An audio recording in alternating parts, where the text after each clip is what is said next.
तो देखिए आज का ऑपरेटर कौन सा है अपना, इंक्रीमेंट, और कौन सा, डिक्रीमेंट ऑपरेटर। इंक्रीमेंट का मतलब सभी को पता है, बढ़ाना, और डिक्रीमेंट मतलब क्या होता है, घटाना, ठीक है ना। तो इंक्रीमेंट ऑपरेटर करता क्या है, वेरिएबल की वैल्यू को क्या करेगा, बढ़ाएगा या फिर क्या करेगा वो घटाएगा, कितने से, एक से। जैसे अगर सपोज दैट मैंने बोला ए की वैल्यू आपके पास कितनी है, 10 है, ठीक है ना। तो उस ए में कितना जोड़ना है अपने को, अगर 11 करना है तो ए में कितना जोड़ना पड़ेगा, मुझे 1 जोड़ना पड़ेगा। कि ए की वैल्यू में 1 जोड़ूंगा और वापस से ए में असाइन भी तो करना पड़ेगा ना, क्योंकि ए में 1 जोड़ के ए की वैल्यू को ही तो अपडेट करना है। तो ए में 1 जोड़ेंगे और ए में क्या कर देंगे, असाइन कर देंगे। तो इससे क्या हो जाएगा, ए 10, 10 प्लस 1 कितना हो जाएगा, 11, और ए की वैल्यू कितनी बन जाएगी आपकी, 11 बन जाएगी। पर आपको इसी चीज़ को अगर शॉर्ट में लिखना हो तो आप क्या लिख सकते हैं, प्लस प्लस ए, क्योंकि प्लस प्लस क्या होता है यहाँ पे, इंक्रीमेंट ऑपरेटर होता है। आ रहा समझ में। तो ऐसे एक डिक्रीमेंट भी होगा कौन सा, माइनस माइनस से, इतना क्लियर है। और और भी होते हैं इसके टाइप में, बताता हूँ यहाँ पर। तो ये करता क्या है, पहले तो उसको डेफिनेशन लिख देता हूँ कि increment and decrement operator is used to increase, या फिर क्या करते हैं ये, डिक्रीज करते हैं वैल्यू ऑफ वेरिएबल, इंक्रीज या डिक्रीज वैल्यू ऑफ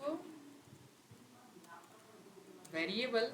वेरिएबल की वैल्यू को या तो क्या करेंगे ये, इंक्रीज करेंगे या फिर क्या करेंगे, डिक्रीज करेंगे, किससे, बाय 1, एक से वेरिएबल की वैल्यू को बढ़ाएंगे या फिर क्या करेंगे ये, घटाएंगे। इतना क्लियर है। तो ऐसा नहीं कि आप सोचे कि सर 5 से बढ़ा दे, 10 से बढ़ा दे, तो वो नहीं करेगा ये।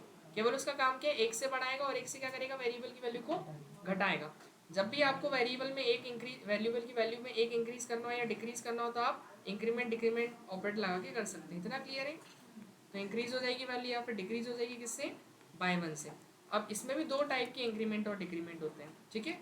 तो कौन कौन से type of increment and decrement operator, देखिए कौन कौन से। तो पहला होता है कौन सा, प्री इंक्रीमेंट, प्री इंक्रीमेंट, और एक होता है कौन सा, प्री डिक्रीमेंट, है ना।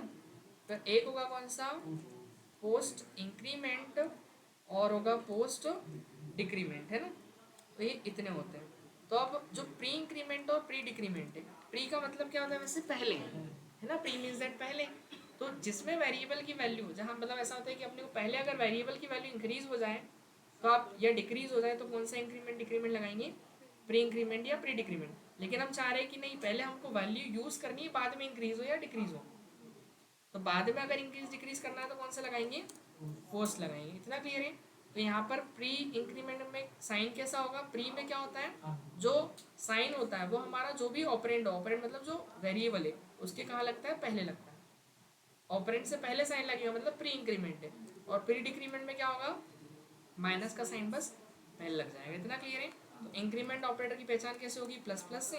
डिक्रीमेंट ऑपरेटर की कैसे होगी, माइनस माइनस से। इतना क्लियर है, ठीक है। और पोस्ट इंक्रीमेंट में क्या होता है, साइन का लगता है बाद में, ऑपरेंड के जस्ट बाद में, है ना। तो ये इसका एग्जाम्पल एक। और डिक्रीमेंट हो गया, इंक्रीमेंट इंक्रीमेंट दोनों ही लगा देना, ठीक है, ए प्लस प्लस ए माइनस माइनस, ठीक है।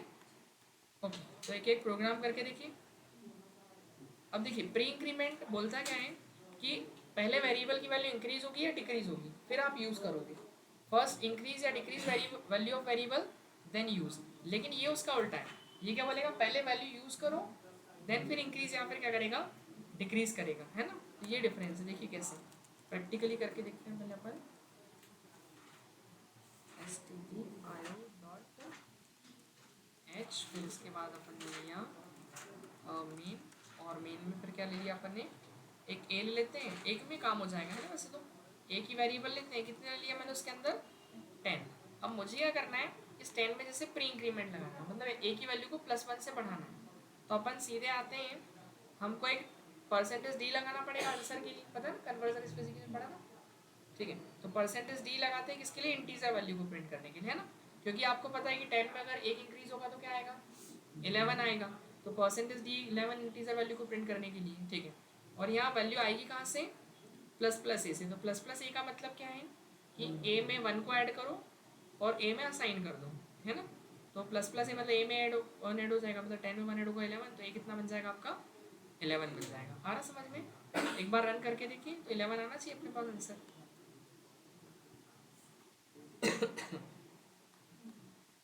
वैल्यू आ गई कितनी, 11 दिखाई दे रही। तो ए की वैल्यू अपडेट हुई है, ठीक है। अब क्या करते हैं, फिर प्रिंट करूँ मैं अगर वापस से न्यू लाइन के लिए क्या करेंगे, स्लैश एन, है ना, इधर भी स्लैश एन लगा देते हैं, माइनस माइनस से, तो इस लाइन में तो कितनी हो गई थी वैल्यू आपकी, 11 हो गई थी। अब फिर क्या लगा हुआ उसके अंदर बाद में, डिक्रीमेंट ऑपरेटर लगा नेक्स्ट लाइन में, तो वैल्यू कितनी हो जाएगी एक ही, अब 10 हो जाएगी ना, क्योंकि वैल्यू 11 हो चुकी थी। अब 10 में से माइनस होगा 1 तो कितना हो जाएगा, सॉरी 11 में से माइनस होगा 1 तो कितना हो जाएगा, 10 हो जाएगा। तो यहाँ पर हम जब रन करके देखेंगे तो क्या वैल्यू मिलेगी अपने को, 10 मिलेगी। इतना क्लियर है, क्योंकि प्री इंक्रीमेंट है ना और प्री डिक्रीमेंट है, तो वो क्या बोलता है कि पहले वो वैल्यू को इंक्रीज डिक्रीज कर देगा। आपने जैसे ही इंक्रीमेंट लगाया तो वैल्यू इंक्रीज होगी, कितनी हो गई, 11 हो गई, और जैसे ही डिक्रीमेंट लगाया तो वो वैल्यू 11 से वापस कितनी होगी, 10 हो गई। कहाँ पर ये लाइन चेंज करना था ना अपने को, देखो ये क्यों लगाया, अच्छा नीचे भी लगाया ऊपर भी लगाया, मतलब अभी और लिखेंगे ना, अच्छा आपको लगा बाय, हाँ इसका वो मैनुअल करना पड़ेगा हम लोग, है ना, जैसे अगर 5 से करना है तो A=A+5 लाइक ऐसा लिखना पड़ेगा हमको, है ना, तब जाके वो होगा, क्योंकि यहाँ लिखा है ना इसकी डेफिनेशन में, it is used to increase या decrease value of variable by 1, है ना, केवल एक से ही बढ़ाएगा और घटाएगा वो, है ना।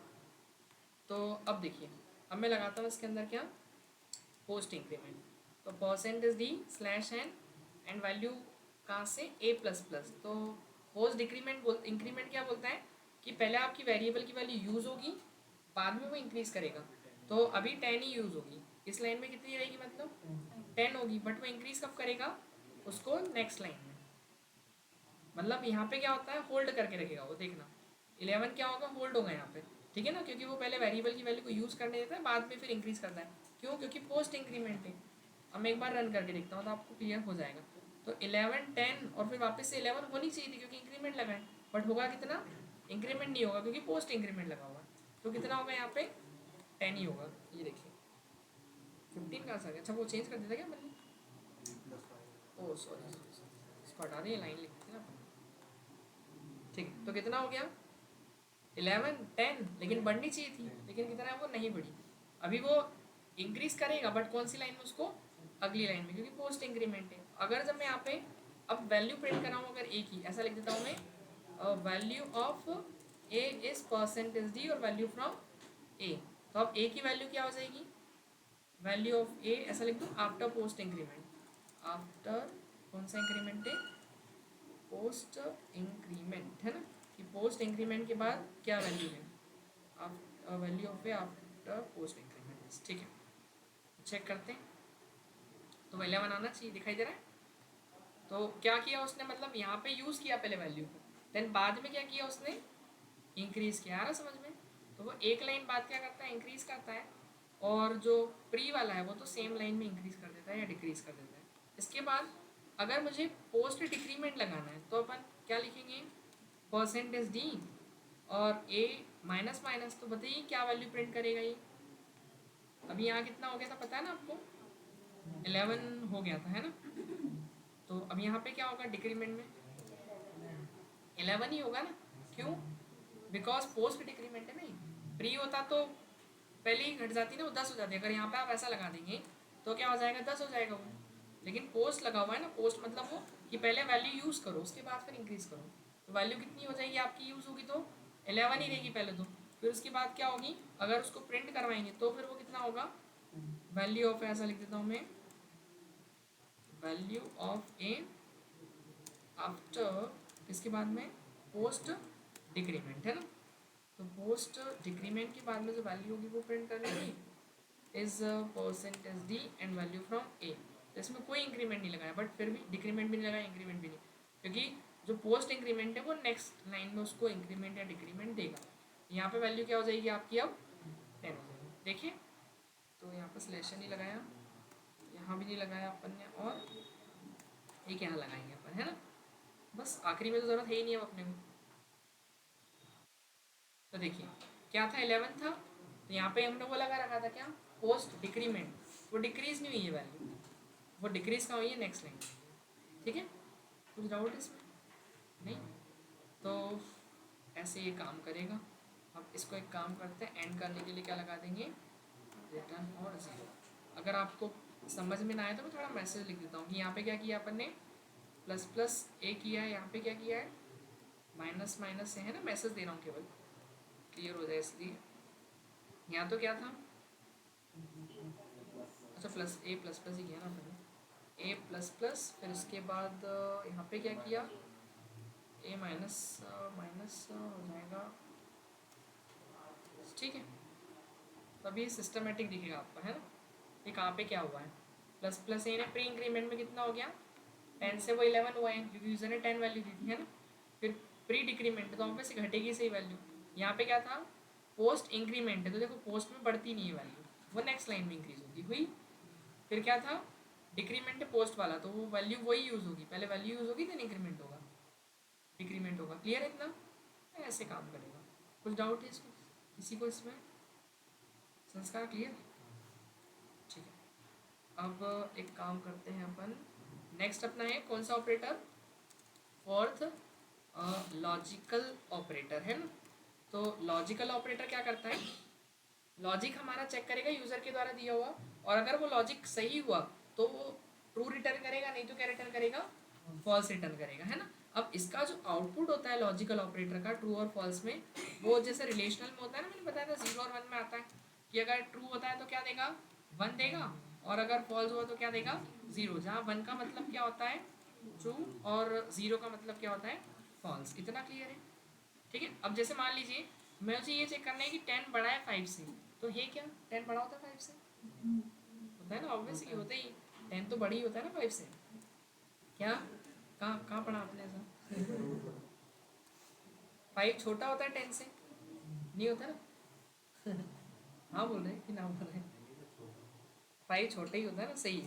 तो ये कंडीशन क्या, अभी ऐसा लिख दूँ मैं कि 5 इज ग्रेटर देन 10, ये क्या हो गया फॉल्स है ना, ठीक है।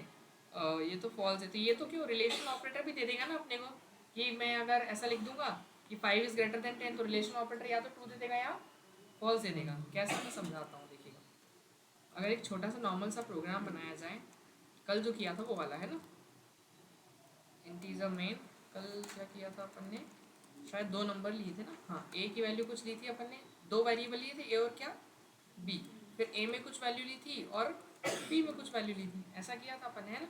फिर उसके बाद हमने क्या प्रिंट करवाया था कि एक नंबर प्रिंट होगा आंसर में, या तो 0 या फिर 1, उसके लिए क्या लगा दिया परसेंटेज डी, और मैंने क्या चेक किया कि ए बड़ा है क्या बी से, ये चेक कर रहा है कि A is greater than B, क्या है बताइए, हाँ ट्रू आ जाएगा ना, तो 1 आएगा, मतलब देखिए 1 आ रहा है, इतना क्लियर है, ठीक है। तो 1 आ रहा है, लेकिन फिर हम यहाँ पर कंपैरिजन जैसे लॉजिक लगा रहे हैं, लॉजिक ही लगाया ना अपने एक तरीके से, तो फिर इसमें लॉजिकल ऑपरेटर की ज़रूरत कब पड़ेगी, देखिए लॉजिकल ऑपरेटर की ज़रूरत पड़ती है जब हमारे पास 2 या 2 से ज़्यादा कंडीशन होती है, कितनी 2 या एक में तो लॉजिकल की कोई ज़रूरत ही नहीं, क्योंकि एक तो डायरेक्ट ही चेक हो जाएगा ना, तो 2 या 2 से ज़्यादा कंडीशन होगी तो हम क्या लगाएंगे फिर वहाँ पे लॉजिकल ऑपरेटर। मुझे जैसे ऐसा चेक करना है, समझिएगा कि ए बड़ा है बी से, एंड एक और लेते, चलिए सी भी ले लेते हैं इस बार, ठीक है, पर सी को डिक्लेयर नहीं किया आपने, ठीक है। और मुझे ये भी चेक करना है कि क्या ए बड़ा है किससे सी से, तो ये कितनी कंडीशन है 2 है ना, मुझे दोनों एक साथ चेक करना है कि ए बी से ही बड़ा है, ये भी चेक करो और साथ में ही चेक करो कि ये बड़ा हो किससे सी से। दोनों को तो मैं एक साथ लिख नहीं सकता यहाँ पे, क्योंकि आंसर तो एक ही चाहिए ना मुझे, कि अगर दोनों ही कंडीशन ट्रू हो, मतलब कि आपका ए भी बी से ही बड़ा हो और किससे सी से ही बड़ा हो, तो ही वो ट्रू दे, अदरवाइज फॉल्स है। इतना क्लियर है, या रियल लाइफ से इसको ऐसे समझें जैसे अपने को, अब क्या बोलते हैं मार्क्स होते हैं ना स्टूडेंट में, स्टूडेंट को पास होने के लिए मार्क्स चाहिए कितने, एटलीस्ट ग्रेटर देन चाहिए 33 से, तब वो जाके क्या होगा पास होगा, ये तो एक कंडीशन है। बट उसकी अटेंडेंस भी चेक करनी है अपने को, अटेंडेंस अगर 75 ज़्यादा हो तो ही पास करें, अदरवाइज फेल कर देंगे। इतना क्लियर है। तो स्टूडेंट को पास होने के लिए कितनी कंडीशन चाहिए, तो कि पहला तो उसके मार्क्स क्या होना चाहिए ज़्यादा होना चाहिए 33 से, दूसरी उसकी जो अटेंडेंस है वो भी क्या होना चाहिए 75 से ज़्यादा होना चाहिए। अगर ये दोनों कंडीशन ट्रू हो तो ही क्या करे वो उसको पास प्रिंट करें। तो जब भी ऐसे 2 या 2 से ज़्यादा कंडीशन मर्ज करवानी है अपने को, तो अपन यूज़ करते हैं क्या लॉजिक, क्योंकि चेक करना है ना कंडीशन को अपने को, ये दोनों सही है कि नहीं, तो अपन यूज़ करेंगे, ठीक है। तो लॉजिकल ऑपरेटर में कौन कौन से ऑपरेटर पढ़ना है अपने को, पहला अपन पढ़ेंगे क्या एंड एंड ऑपरेटर, दूसरा पढ़ेंगे अपन कौन सा, और ऑपरेटर, और तीसरा अपन पढ़ेंगे क्या, नॉट ऑपरेटर। ठीक है। और फिजिक्स तो आई थिंक पढ़ी हो सभी, मैथ्स वाली है ना स्टूडेंट, फिजिक्स में एंड और नॉट गेट्स पढ़े अपने, लॉजिक गेट्स है ना, वो लॉजिक गेट्स का जो कंसेप्ट था वही कंसेप्ट है, कोई नया कंसेप्ट नहीं है यहाँ पे।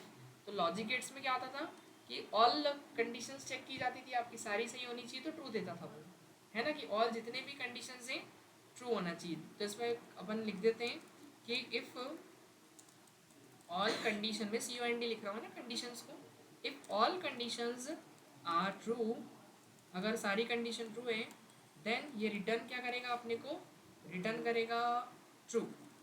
आ गया समझ में? ट्रू का मतलब क्या रिटर्न करेगा, ये 1 रिटर्न करेगा, है ना, ऐसा ट्रू लिखा हुआ नहीं आएगा, क्या आएगा, केवल 1 लिखा हुआ आएगा। तो आप समझ जाना कि ट्रू है, मतलब क्लियर है। तो मतलब ये सारी कंडीशन ट्रू भी तभी ट्रू देगा।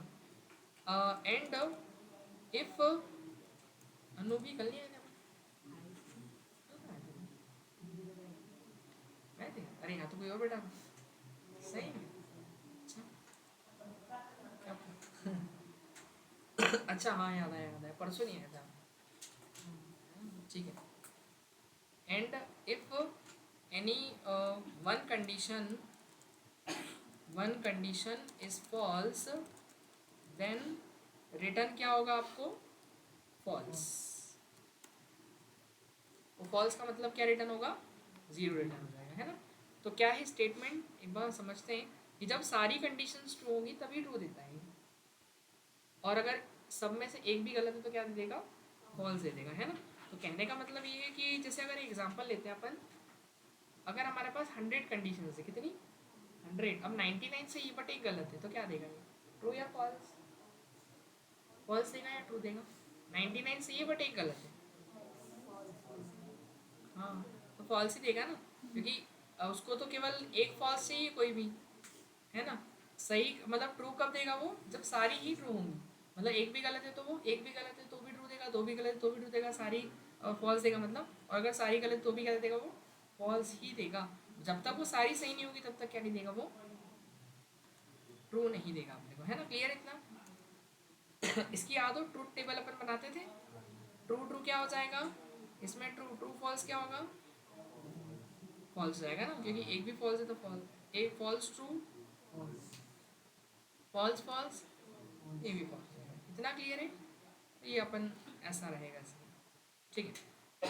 अब इसके बाद इसका मैं आपको सिंबल बताता हूँ, तो इसका सिंबल क्या होता है, सिंबल इसका इस टाइप से होता है, आपको 2 टाइम्स ऐसा एंड का साइन यूज़ करना है, ये जो डबल एंड होता है ना, डबल मतलब 2 बार क्या लगा देना आपको एंड, तो ये सिंबल है। जब भी एंड ऑपरेटर लगाना होगा तो अपन क्या लगा देंगे वहाँ पे, ये डबल एंड, है ना। तो इसके बाद अब जो और ऑपरेटर है, और क्या है, टोटली अपोजिट है किसका, इस एंड ऑपरेटर का, है ना। तो ये क्या बोलता है कि if any one condition is true, यदि आपकी एक भी कंडीशन क्या है, true, if any one condition is true, then ये रिटर्न क्या कर देता है आपने को, ट्रू रिटर्न कर देता है, देन रिटर्न ट्रू। तो रिटर्न लिख देते हैं, तो क्या रिटर्न कर देगा, ट्रू कब रिटर्न करेगा, ट्रू, एक भी कंडीशन क्या होगी आपकी, ट्रू होगी। And if all conditions are false, जब सारी क्या होगी, all conditions are false, then return क्या करेगा ये अपने को, फॉल्स। इतना क्लियर है, फॉल्स मतलब क्या, 0, मतलब सारी कंडीशन ट्रू तो क्या मिलेगा अपने को, ट्रू मिलेगा, है ना। लेकिन अगर एक भी का सही है तो भी क्या दे देगा वो, ट्रू देगा, सारी सही होने में भी सही, एक भी सही होने में भी सही। फॉल्स कब देगा, फॉल्स केवल एक कंडीशन पे देगा, जब आपकी सारी कंडीशन क्या हो जाएगी, फॉल्स हो जाएगी। तो उसी का अपोजिट है ना किसका, एंड का। इतना क्लियर है। तो एंड में क्या था कि सारी सही हो तो ट्रू देगा, और ये तो एक भी सही है तो भी ट्रू दे देगा, तो उसका उल्टा ही। क्लियर इतना। तो इसकी ट्रूथ टेबल क्या बनेगी बताइए, ट्रू ट्रू क्या होगा, ट्रू हो जाएगा, true false, true false true हो जाएगा, फिर इसके बाद फॉल्स ट्रू तो भी ट्रू ही होगा, और फॉल्स फॉल्स फॉल्स, मतलब एक भी सही होना चाहिए तो वो सही दे देगा आपको, है ना। आया समझ में, कोई डाउट किसी को, नहीं। अब नॉट क्या करता है, ये रिवर्स करता है, चेंज करेगा, मतलब अगर देखिए लॉजिक आपका सही है और उसको आपको चाहिए कि नहीं लॉजिक मुझे बदलना है, ट्रू आ रहा है तो फॉल्स हो जाए, फॉल्स आ रहा है तो ट्रू हो जाए, तब अपन नॉट लगाते हैं। तो ये क्या करता है, चेंज करता है ट्रू को फॉल्स में एंड फॉल्स को ट्रू में। Change true to false and false to true. तो ट्रू को फॉल्स में चेंज करेगा और फॉल्स को किस में चेंज करेगा, ट्रू में, और ट्रू को फॉल्स में, मतलब उल्टा है। जब ट्रू आएगा तो क्या कर देगा ये, फॉल्स कर देगा, और जब फॉल्स आंसर आ रहा होगा तो क्या कर देगा, ट्रू कर देगा। और इन दोनों के जो सिंबल होते हैं वो कैसा रहेगा, सिंबल इसका रहेगा आपका डबल पाइपलाइन, और इस वाले का होगा नॉट का, वो भी लगाया था ना नॉट इक्वल टू में, वही वाला साइन है ना। इसका सिंबल क्या हो जाएगा, ये नॉट। इतना क्लियर है, समझ पाए क्या, है ना, बस ये इसका सिंबल है, ठीक है। बट जो आपका और ऑपरेटर है और जो एंड ऑपरेटर है वो हमेशा दो या दो से ज़्यादा कंडीशन में ही लगेगा। लेकिन जो अपना कौन सा नॉट है, नॉट किस में लगेगा, नॉट एक में ही लगेगा, है ना। इसमें तो एक ही कंडीशन, क्योंकि ये केवल ट्रू आ रहा होगा तो, क्योंकि पूरे पूरे को चेक करेगा जो आंसर है लॉजिक हमारा, उसका उसका जो भी आंसर होगा ट्रू होगा तो वो उसको रिवर्स कर देगा फॉल्स, और फॉल्स होगा तो क्या कर देगा, ट्रू कर देगा। तो ऐसा है। और इसको प्रैक्टिकली अपन करके देखते हैं तो ज़्यादा क्लियर होगा। जैसे अब मैं यहाँ पर क्या करता हूँ, दो नंबर ले लेता हूँ, ठीक है। सो मैंने ए की वैल्यू क्या ली है, 5 ले ली, और बी की कितनी ले ली, ऐसा 3 ले लिया, ठीक है। अब मैं यहाँ पर प्रिंट करता हूँ, देखिए आंसर आपको पता है किसमें आएगा, 0 में या फिर 1 में। तो अपन ने क्या लगाया, पहले तो परसेंटेज डी, और न्यू लाइन के लिए क्या लगाएंगे अपन, स्लैश एन, है ना। अब मुझे चेक क्या करना है कि ए की वैल्यू क्या बड़ी है 5 से, फिर एक और कंडीशन मर्ज करनी है, तो कौन सा ऑपरेटर लगा दिया मैंने, एंड लगा दिया। एंड बी बड़ा है क्या, 0 से। आप बताइए एंड क्या करता है, दोनों कंडीशन ट्रू होने पे ट्रू देता है, मतलब जितनी भी कंडीशन है सब ट्रू होना चाहिए उसके लिए। तो फिर अब बताइए दोनों कंडीशन को देख के क्या ट्रू है दोनों या फॉल्स है कौन सी वाली फॉल्स है, आगे वाली, मतलब ये वाली, ये वाली, ए वाली, हाँ ए वाली फॉल्स है ना, क्योंकि 5 बड़ा होता है क्या 5 से, नहीं। अब देखिए एंड लगाया तो एंड क्या करता है पता है, कि अगर पहला वाला फॉल्स हुआ तो अगली चेक ही नहीं करता है कंडीशन।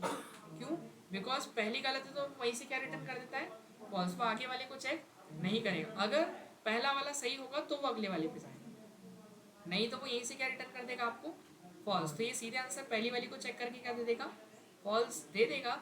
लेकिन अगर क्या बोलते हैं और हुआ इस केस में, तो और हुआ तो और क्या करता है,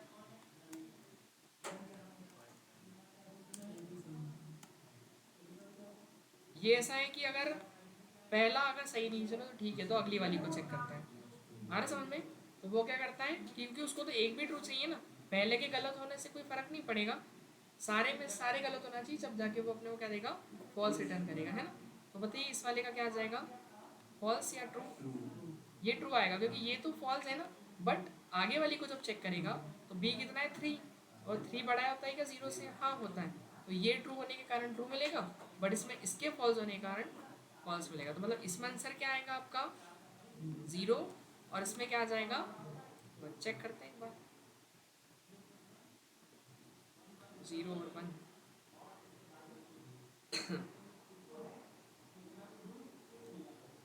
देखो आ गया, क्या आया, 0 और क्या 1, इतना क्लियर है।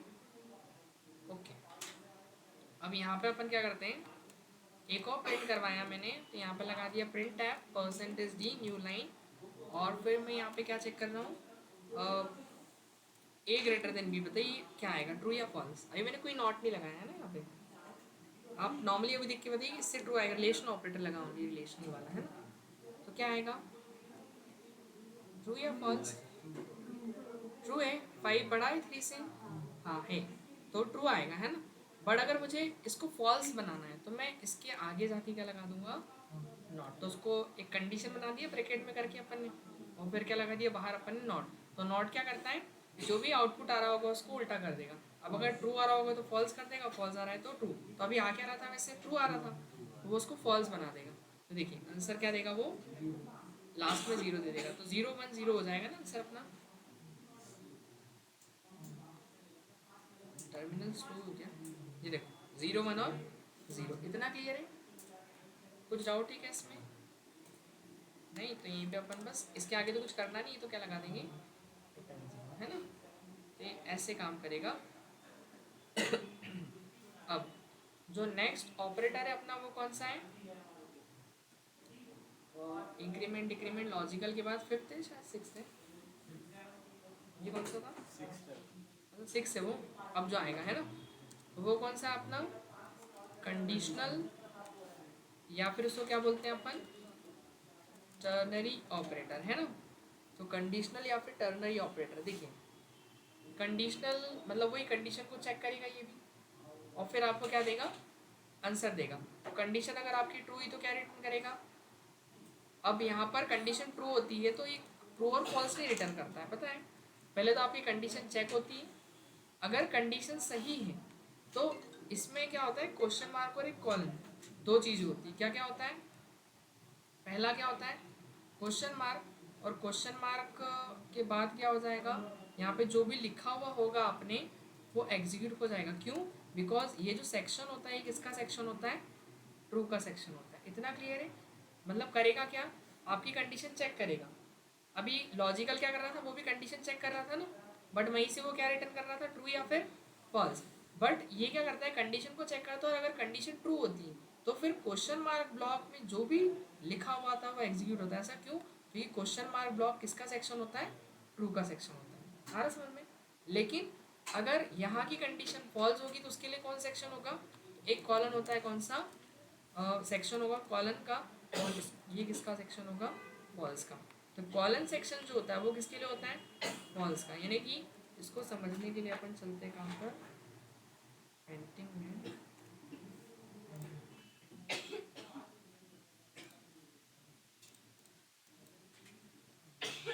देखिए, अगर यहाँ पे जो यूज़र ने जो भी कंडीशन दी है वो ट्रू हुई तो वो कौन से वाले सेक्शन में जाएगा? ट्रू में। कब जाएगा? यहाँ की कंडीशन के ट्रू होने में, ठीक है। बट अगर ये कंडीशन क्या हुई? फॉल्स हुई। तो फॉल्स हुई तो कहाँ चले जाएगा? ये इधर फॉल्स कॉलन वाले सेक्शन में। तो कंडीशन के फॉल्स होने में वो इसमें जाएगा, कंडीशन के ट्रू होने में इसमें जाएगा। कुछ डाउट है क्या? नहीं? चार्ज को लगा लेते हैं, चार्जर निकाल।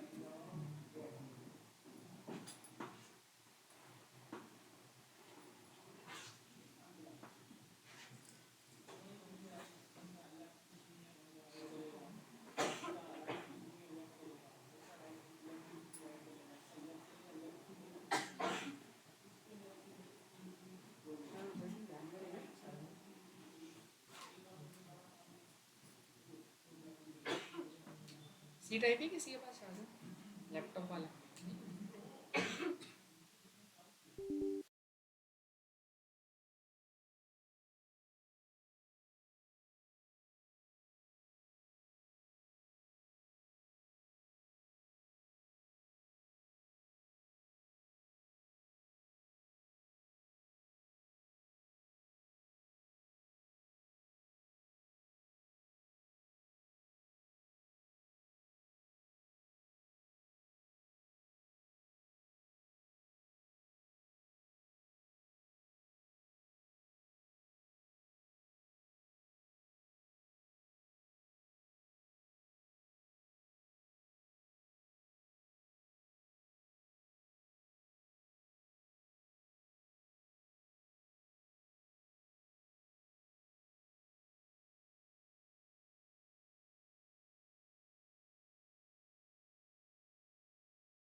सिंटेक्स क्या है इसका अपन वो समझ लेते हैं ना।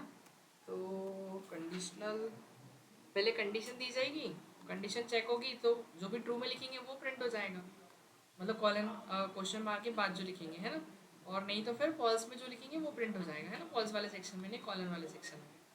और एक एग्जांपल लेते हैं, जैसे कोई स्टूडेंट है ना, कोई स्टूडेंट के मार्क्स अगर ज़्यादा हुए किससे 33 से, तो हमको पास प्रिंट करना है, नहीं तो फेल प्रिंट करना है।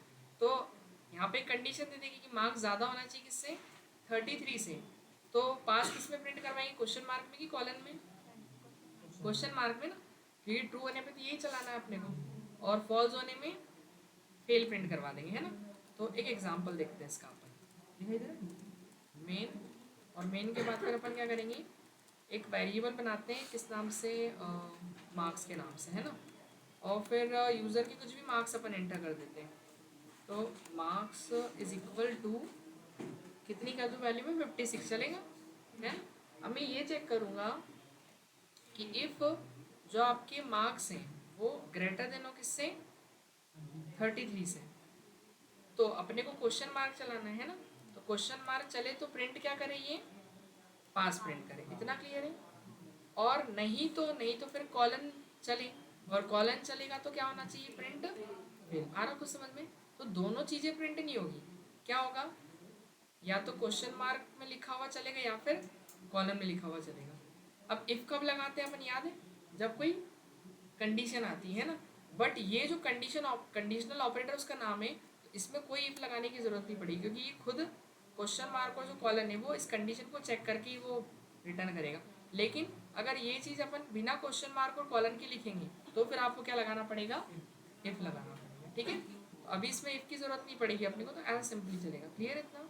अब इसको एक बार रन करके देखते हैं, तो आंसर क्या आएगा अभी, पास। क्यों आया, क्योंकि 56 डाले ना मार्क्स अपन ने।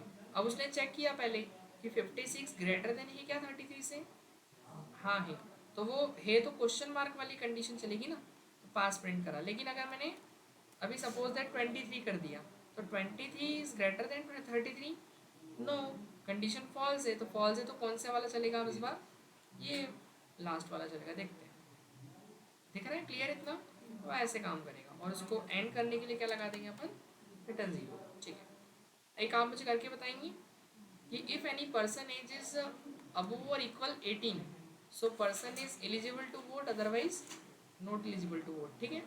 किसी पर्सन की एज अगर 18 या उससे ज़्यादा है, 18 भी और ग्रेटर देन 18 है ना, so person is eligible to vote, तो वो वोट देने के लिए एलिजिबल होगा, अदरवाइज नहीं होगा। देखिए मैं लिख देता हूँ, if any person age is above और इक्वल है ना, यहाँ देख के बना सकते हैं, अगर अबव और इक्वल है ना,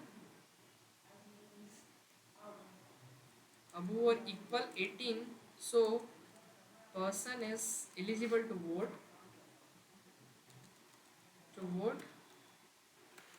अदरवाइज नॉट एलिजिबल है ना, नॉट एलिजिबल टू वोट, ठीक है। ये चेक करना है, ट्राई कीजिए इसको।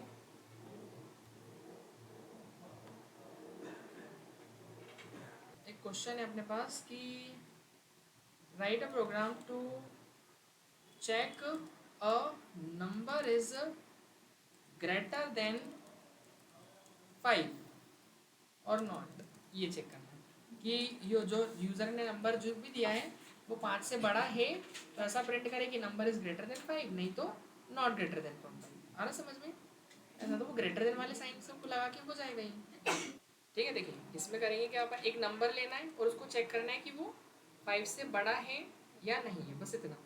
तो एक नंबर ले लेते हैं अपन, कुछ भी, मैं कुछ भी ले लेता हूँ, 9 ले लिया, मुझे नहीं पता है 5 से बड़ा है या नहीं, मुझे चेक करवाना है। तो इसमें कंडीशन ऑफ वो ऑपरेटर लगा देंगे कि नंबर जो है वो बड़ा होना चाहिए किससे, 5 से, तो बड़े का साइन यही होता है। अगर हम ये लगा देंगे तो छोटे का हो जाएगा कि नंबर छोटा है 5 से। अपने को छोटा नहीं चेक करना है, क्या चेक करना है, नंबर बड़ा होना चाहिए किससे, 5 से। अब वो देखेगा पहले तो कि n कितना है 9, तो 9 बड़ा है क्या 5 से, हाँ है। अगर होगा तो वो क्वेश्चन मार्क में जो लिखेंगे वो चलेगा।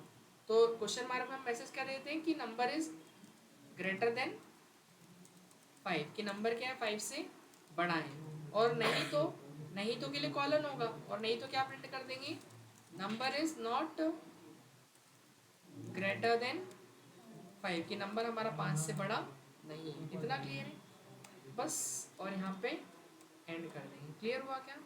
तो जैसे क्या आ रहा है, नंबर इज ग्रेटर देन 5, क्योंकि 5 से बड़ा है ना वो नंबर, और अगर मैं छोटा नंबर एंटर करूँ 2, तो 2 बड़ा होगा क्या 5 से, वो चेक करेगा, नहीं है तो वो कौन सा वाला मैसेज दे देगा, वो अपने को फिर ये वाला मैसेज देगा ना, तो वो number is not greater than 5, the number is not greater than 5। इतना क्लियर है? ओके, अभी तो एक ही नंबर में चेक किया, अब एक और लेते हैं। अब ये चेक करना, write a program to check कि 2 numbers are equal, 2 numbers are equal, ये चेक करना है कि 2 नंबर आपस में इक्वल हो। तो इक्वल टू के लिए कौन सा ऑपरेटर पढ़ा था, याद है, इक्वल इक्वल, वो लगा देना आपको, कि जो 2 नंबर लेना है, ए और बी करके कुछ भी, या नंबर नंबर 2 ले सकता है, और दोनों को इक्वल कंपेयर कराना है, कि दोनों इक्वल इक्वल हो, नंबर इक्वल टू नंबर 2 हो, तो वो both numbers are equal print करे, अदरवाइज नॉट इक्वल प्रिंट करे। चेक क्या करना है, 2 नंबर्स आर इक्वल और नॉट। नहीं, अभी लॉजिकल नहीं लगेगा इसमें, तो बस रिलेशनल से ही काम होगा। लॉजिकल कब लगाएंगे, जब 2 या 2 ज़्यादा कंडीशन आएगी अपने पास, तो इसमें लॉजिकल की अभी ज़रूरत नहीं है।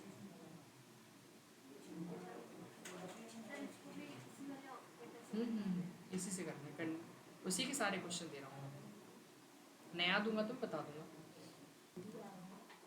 क्या चेक करना है कि 2 numbers are equal, 2 numbers equal हैं या नहीं, है ना। तो एक काम करते हैं, एक हेडर फाइल लिख लेते हैं, फिर इसके बाद मेन, और मेन के बाद अपन क्या ले लेंगे, एक ए और एक क्या बी, ए में कुछ वैल्यू दे देंगे और बी में अपन कुछ वैल्यू दे देंगे, है ना। अब मुझे दोनों को चेक करना है, कंपेयर करना है कि इक्वल है कि नहीं है। तो हम क्या लिखेंगे, जो ए की वैल्यू वो इक्वल होना चाहिए किससे, बी से। तो इक्वल इक्वल बताया ना हमने, कंपेयर जब करते हैं तो उसके लिए इक्वल इक्वल लगता है, कि ए, इसका मतलब क्या है कि ए की वैल्यू बराबर हो किसके, बी के। अगर बराबर हो तो क्वेश्चन मार्क में जो लिखेंगे वो चलेगा, तो क्या होगा कि बोथ नंबर्स आर इक्वल, है ना। तो बोथ नंबर्स आर इक्वल, और नहीं तो both numbers are not equal, है ना, ऐसा मैसेज देंगे, both numbers are not equal. ठीक है, और बस इसको अपन क्या कर देंगे, एंड कर देंगे ये पे। एक बार रन करके देखते हैं, तो क्या आ रहा है, both numbers are not equal, क्योंकि नहीं है ना, 4 2 के इक्वल नहीं है, तो उसने क्या चलाया, कोलन वाला जो स्टेटमेंट था वो चलाया। बट अगर दोनों इक्वल हो जाएंगे तो अब 4 4 के इक्वल हो जाएगा, तो ये वाला स्टेटमेंट चला देगा वो, है ना। और सर आप अभी बोल रहे थे कि ये क्वेश्चन मार्क और ये वाला साइन नहीं लिखते हैं, और नहीं तो फिर लिखना पड़ता है तो वो अपन इफ इसके बाद जब कंट्रोल स्टेटमेंट चालू होगा तो उसमें अपने को जरूरत पड़ेगी उसकी, है ना। क्योंकि इफ का मतलब क्या होता है, यदि, यदि मतलब जब कोई कंडीशन होती तो अपन लगाते हैं, तो इसमें तो यदि लगा ही नहीं रहे, क्यों, क्योंकि इसका काम है खुद कंडीशन को चेक करके क्वेश्चन मार्क में भेज देना है, तो इसमें कोई इफ की जरूरत नहीं पड़ेगी अपने को। क्लियर है इतना, ऐसे करना है अपने को। समझ में आया, कुछ पूछना है इसमें, नहीं। तो ये सारे जो क्वेश्चंस है आज अपने को ट्राई करके देखना है प्रैक्टिकली सिस्टम में, ये बहुत बेसिक से, कल मैं और ऐसे बेसिक क्वेश्चन कराऊंगा। फिर इफेल जब करेंगे तो इन्हीं क्वेश्चन को वापस से इफेल से भी करना है आपको, ठीक है। इसको पहले मैं शेयर कर देता हूँ आपको। क्लासरूम में सभी ज्वाइन हो गए ना, कोई ऐसा जो नहीं हुआ, गूगल मीट की आप हो गए गूगल मीट की, हाँ। अपनी कौन सी वाली 6 PM,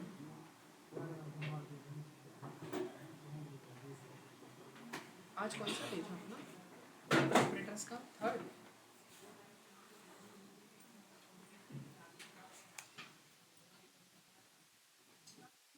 इसी वाली लिंक का बोल रहे थे, गूगल मीट ऑनलाइन क्लास वाली है।